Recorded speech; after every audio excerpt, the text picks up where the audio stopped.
Hello दोस्तों, आज हम लोग सीखेंगे यूज ऑफ द, मतलब द का प्रयोग कहाँ करते हैं। सबसे पहला इसमें आता है आकाश और आकाश से संबंधित चीज़ों के लिए द का प्रयोग होता है। आकाश में जो भी चीज़ें होती है उन शब्दों के पहले क्या करेंगे, द लगाते हैं। जैसे the sky, the sun, the moon, the stars, क्योंकि ये सब सारी चीज़ें आकाश में पाई जाती है तो इसके पहले क्या लगाएंगे, द लगाएंगे। इसको हम लोग वाक्य में इस तरह प्रयोग कर सकते हैं, जैसे the sun rises in the east, मतलब सूरज पूरब दिशा में निकलता है, सूरज पूरब दिशा में निकलता है। 2 नंबर होगा, कोई भी न्यूज़पेपर के नाम के पहले द का प्रयोग करते हैं। जो भी न्यूज़पेपर का नाम होता है उसके पहले द का प्रयोग करते हैं। जैसे for example the times of India, the Dainik Bhaskar, the Prabhat Khabar, the Hindustan. वाक्य में हम लोग इस तरह प्रयोग कर सकते हैं। For example the Hindustan is a popular newspaper, मतलब हिंदुस्तान एक विख्यात पेपर है। अगला है कोई भी नदी सागरों महासागरों के नाम के पहले द का प्रयोग करते हैं। जैसे the Ganga, the Yamuna, the Punpun, the Kaveri. और इसको हम लोग वाक्य में इस तरह प्रयोग कर सकते हैं। जैसे the Ganga is a Holi river, मतलब गंगा एक पवित्र नदी है।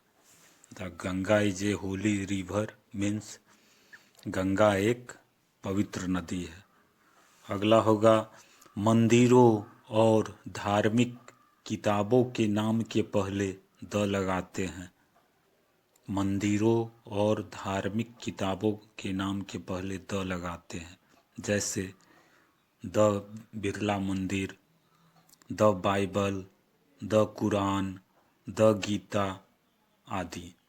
इसको हम लोग वाक्य में इस तरह प्रयोग कर सकते हैं।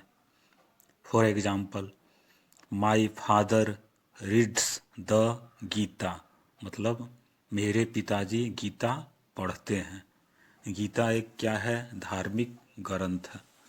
अगला होगा ऐतिहासिक भवनों के नाम के पहले द का प्रयोग करते हैं।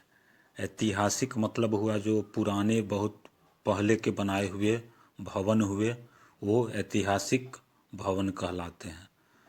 मतलब बड़े बड़े आकार वाले, जो राजा महाराजाओं के द्वारा पहले बनाया गया था, तो यही क्या कहलाता है, ऐतिहासिक भवन। तो इसके नाम के पहले द लगाते हैं।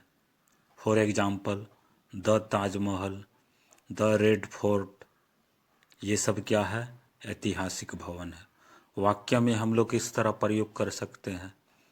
He has seen the Taj Mahal, he has seen the Taj Mahal, मतलब उसने ताजमहल देखा है, उसने ताजमहल देखा है। दिशाओं के नाम के पहले भी द लगाते हैं। दिशाओं के नाम के पहले भी द लगाते हैं। जैसे the east, the west, the north, the south, ये सब क्या है, दिशाओं के नाम है, तो उसके पहले क्या लगाते हैं, द लगाते हैं। और होगा संगीत यंत्रों के नाम के पहले भी द लगाते हैं। जो जिससे म्यूजिक निकाला जाता है उसे क्या बोलते हैं, संगीत यंत्र बोलते हैं, तो उसके नाम के पहले द लगाते हैं। जैसे द फ्लूट, द गिटार, मतलब संगीत यंत्रों के नाम के पहले द लगाते हैं। ये सब क्या है, मुख्य रूप से यूज ऑफ द के मुख्य बिंदु है। इसे क्या है, याद रखना चाहिए। ओके।